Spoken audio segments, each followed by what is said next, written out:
Okay बेटा, प्रणाम बच्चों। इन पार्ट 8 बेटा we learn about the factors of production. ठीक है बेटा, प्रोडक्शन करने के लिए वो कौन से फैक्टर्स है जो रिस्पॉन्सिबल हैं, जिनके बिना ये पूरा का पूरा जो फिजिक है, ये बॉडी है, ये बन ही नहीं सकता है बेटा। तो देखो, production is done with the help of the natural resources and labour. Different types of tools are used for the production. This factors are divided into 4 parts: land, capital, labour and entrepreneurship. जब हर एक की बेटा 1 by 1 हम step to step define clear करते जाएंगे तो and में जाके आपको समझ में आ जाएगा कि क्यों इन पर्टिकुलर 4 पॉइंट्स को फैक्टर्स ऑफ प्रोडक्शंस कहा गया है। ओके, तो यहाँ पे देखो, फर्स्ट है लैंड। कि in normal sense land is a upper layer of the surface of the earth, but in terms of the economic land means different types of the natural resources which include the forest, river, mountain, minerals present in the interior of the earth, metals etc. present on the earth's surface. Thus land is a natural tool for production. जब भी हमको कोई काम करना है बेटा, कोई business करना है, तो हमारे पास ये 4 टूल्स होने चाहिए। जैसे कि फर्स्ट टूल में हमने देखा कि लैंड है। ये लैंड ही है जो हमको सारे रॉ मटेरियल्स अवेलेबल करवाती है। ये इतना लंबा चौड़ा लिस्ट आपने देख लिया, फॉरेस्ट, रिवर, माउंटेन, मिनरल, सबका ये रिसोर्सेज हैं। इन रिसोर्सेज के थ्रू ही हम हमारा बिजनेस, हमारा काम, हमारी इकोनॉमिक एक्टिविटीज़ को स्टार्ट करते हैं। तो लैंड सबसे पहला फैक्टर है, ये अवेलेबल होना चाहिए। अगर लैंड ही नहीं है बेटा तो ये रिसोर्सेज हमको अवेलेबल नहीं होंगे। अगर ये रिसोर्सेज अवेलेबल नहीं होंगे तो हम हमारी एक्टिविटीज़ नहीं कर सकते हैं। यानी कि लैंड जो है वो एक नेचुरल टूल है प्रोडक्शन का। फिर सेकंड आ जाता है बेटा कैपिटल। कैपिटल यानी कि मूड़ी, बराबर। अब कोई भी बिजनेस चलाना है बेटा तो उसके लिए कैपिटल चाहिए, मनी चाहिए, इन्वेस्टमेंट चाहिए, बराबर। तो यहाँ पे ये कैपिटल आएगा कहाँ से? कैपिटल का मतलब खाली सिर्फ पैसा नहीं है बेटा। इन्वेस्टमेंट के लिए हमको बहुत कुछ इन्वेस्टमेंट में करना पड़ता है। जैसे कि इसमें लिखा है कि man made instruments helpful in the production process such as the instrument, tools, houses etc are included in capital, property, asset and investment। बराबर। यानी कि पर्टिकुलरली समझ लो कि हमने फैक्टर्स ऑफ प्रोडक्शन में सबसे पहले क्या आ गया बेटा, हमारे पास लैंड आ गई, बराबर।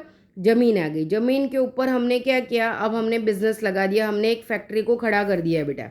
ठीक है, अब इस फैक्ट्री को खड़ा करने के बाद हमने उसमें क्या किया बेटा, हमने मशीन्स लगा दिए। क्या लगा दिए बेटा, हमने मशीन्स लगा दिए, बराबर। तो लैंड जो है वो हमको रॉ मटेरियल अवेलेबल करवाती है, बराबर। रॉ मटेरियल में बहुत सारे रिसोर्सेज आ गए, मिनरल्स आ गए, मेटल्स है, सब कुछ लिखा है, आयरन है, मेटल है, फॉरेस्ट प्रोडक्ट के लिए है, एग्रीकल्चर प्रोडक्ट के लिए है। तो ये रॉ मटेरियल्स है। अब इसके बेस पे हमने क्या किया, अब हमने इन्वेस्टमेंट किया। इन्वेस्टमेंट में हमने क्या किया, हमारा इंस्टीट्यूशन, हमारी इंडस्ट्रीज़, हमारी फैक्ट्री, हमने उसको खड़ा कर दिया। फैक्ट्री खड़ी की, अब उसमें हमने क्या किया, हमने उसमें मशीन्स लगा दिए।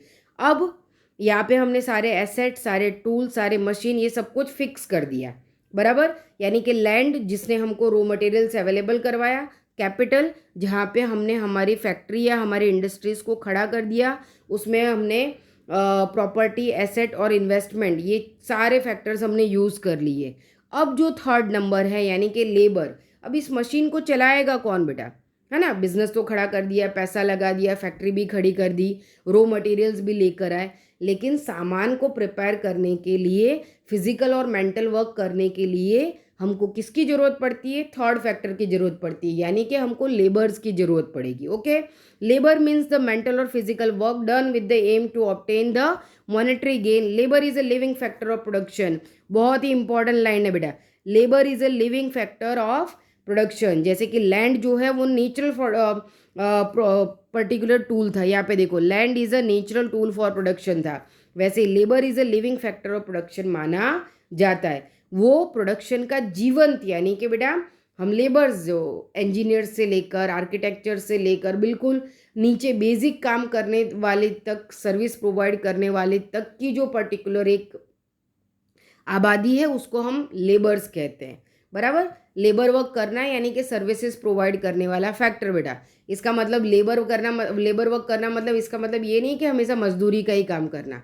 ये हर स्टेप पे होती है बेटा, बड़े से बड़े पोस्ट से लेके लोअर पोस्ट तक भी ये की जाती है, जहाँ पे हम मेंटली और फिजिकली, बराबर ना। अब जैसे कि इंजीनियर्स की 3 पोस्ट है बेटा, उसमें सबसे जो हायर लेवल के हैं, सबसे सीनियर इंजीनियर्स हैं, वो पेपर के ऊपर पूरा का पूरा फिजिक बना देंगे कि भाई कंपनी इस तरीके की होगी, उसका बिल्डिंग ऐसा होगा, उसमें ये मशीन्स होगा, फिर सेकंड लेवल का जो इंजीनियर्स है, जो उनको एक तरीके का उनका असिस्टेंट है, वो क्या करेगा वहाँ पे। अभी तक जो फर्स्ट लेवल वाला था बेटा, उसने फिजिकल से ज़्यादा मेंटल वर्क को किया है। फिर सेकंड लेवल वाला जो इंजीनियर है वो फिजिकल मेंटल वर्क दोनों को बराबर बराबर कर रहा है। और जो थर्ड वाला होगा, जो बिल्कुल लोअर लेवल पे काम कर रहा है, वो क्योंकि मेंटली जो कुछ भी करना है वो पहले से प्रिपेयर है बेटा, अब वो फिजिकली उसमें ज़्यादा से ज़्यादा कंट्रीब्यूशन देगा। यानी कि हर वो पर्सन जो अपनी सर्विस को दे रहा है बेटा, वो लेबर है, वो फिजिकली और मेंटली वर्क करता है। इसीलिए लेबर को लिविंग फैक्टर ऑफ प्रोडक्शन माना जाता है। Work of the farm labours, चाहे वो हमारा किसान हो बेटा, वर्कर्स हो, टीचर्स हो, डॉक्टर्स हो, आर्टिशंस हो, कोई भी ऐसा पर्सन जो बेटा फिजिकली मेंटली अपने नॉलेज का उपयोग कर रहा है बेटा, वो पर्सन एक तरीके से प्रोडक्शन ऑफ फैक्टर्स का पार्ट है, यानी कि उनको लेबर्स कहा जाता है। अब हम फोर्थ नंबर पे आते हैं, यानी कि जहाँ पे यहाँ पे मैं मशीन का एक एग्जांपल ले रही थी कि अब मैंने ये फैक्ट्री का शेड खड़ा कर दिया, इसमें मशीन्स लगा दिए, सारे एसेट आ गए, अब सारे टूल्स को यूज़ करना है, प्रोडक्ट को प्रिपेयर करना है, रॉ मटेरियल अवेलेबल है, पर ये सारा काम करेगा कौन बेटा? तो ये सारा काम थर्ड फैक्टर करेगा। ओके, लेकिन अब हम आ जाते हैं फोर्थ फैक्टर पे, यानी कि लेबर्स ने काम करना स्टार्ट कर दिया, उन्होंने प्रोडक्ट को बनाना शुरू कर दिया, सामान बनना शुरू हो गया, वो वहाँ पे फिजिकली भी वर्क कर रहे हैं, मेंटली भी वर्क कर रहे हैं। ओके, पैकिंग भी कर रहे हैं, मशीन्स में सामान भी बन रहा है, बराबर उनको लाना ले जाना सब जगह लेबर वर्क हो रहा है। लेकिन अब इन तीनों का कॉम्बिनेशन कौन करता है बेटा? तो तीनों का कॉम्बिनेशन करता है फोर्थ फैक्टर, जिसको हम एंटरप्रेन्योरशिप कहते हैं। और इन तीनों कंबाइन फैक्टर से जो पर्सन काम करवाता है उसको हम एंटरप्रेन्योर कहते हैं। देखो, the person who efficiently combines the three factors of production, land, capital and labour, is called the entrepreneur. The process of coordinating the three factors of the production is profit making process, is called the entrepreneurship. बराबर, यहाँ पे entrepreneurship को समझने से पहले पहले entrepreneur को समझ लो बेटा। मैंने जैसे कि बोला कि एंटरप्रेन्योर वो पर्सन है जो लैंड, कैपिटल और लेबर, ये तीनों फैक्टर्स का एक प्रॉपर बैलेंस बनाता है और प्रोडक्शन को करता है। बराबर ना? आपने वो श्रीदेवी वाली इंग्लिश मूवी देखी थी बेटा, उसमें वो लड्डू बनाती थी, उसके बाद घर घर जाके उसका सेलिंग भी करती थी, वो उनको बेचती भी थी। तो जब वो इंग्लैंड जाती हैं तो वहाँ पे फिर उनको इंग्लिश सीखने का एक जज्बा रहता है उनके अंदर कि भाई मुझे ये भाषा सीखनी है। तो जो वो फर्स्ट टाइम जाती हैं क्लास में, तो जो उनका टीचर होता है वो उनसे पूछता है कि आप क्या काम करती हो? तो बोलते हैं कि नहीं, मैं तो सिंपल सा बस घर में लड्डू बनाती हूँ और फिर बेचती हूँ। तो वो उनको समझाते हैं कि ये कोई सिंपल सा काम नहीं है। तो वो उनको बोलते हैं कि आप एंटरप्रेन्योर हो। तो बहुत खुश हो जाती हैं कि अच्छा, मैं एंटरप्रेन्योर हूँ, यानी कि वो रॉ मटेरियल्स को यूज़ कर रही हैं, एक पर्टिकुलर प्रोडक्ट को बना रही हैं और उसको सेल कर रही हैं। बराबर, तो हर वो पर्सन बेटा जो फिजिकली मेंटली वर्क करता है। तो यहाँ पे जो एंटरप्रेन्योर है बेटा, वो लैंड, कैपिटल और लेबर, ये तीनों का कॉम्बिनेशन को बैलेंस करता है, तीनों से काम करता है और करवाता है, उसको हम एंटरप्रेन्योर कहते हैं। और जब ये कोऑर्डिनेशन बेटा जो फैक्टर्स ऑफ प्रोडक्शन का है, ये प्रॉफिट मेकिंग प्रोसेस जो चलती है, उसको हम एंटरप्रेन्योरशिप बोलते हैं। यानी कि इस पर्टिकुलर इंस्टीट्यूशन फॉर्मेशन को हम एंटरप्रेन्योरशिप कहते हैं, जहाँ पे लैंड, कैपिटल, लेबर और एंटरप्रेन्योर ये चारों मिलकर काम करते हैं और तीनों को कंबाइन करने का काम फोर्थ करता है, यानी कि एंटरप्रेन्योरशिप, जब ये तीनों का कॉम्बिनेशन बन जाता है।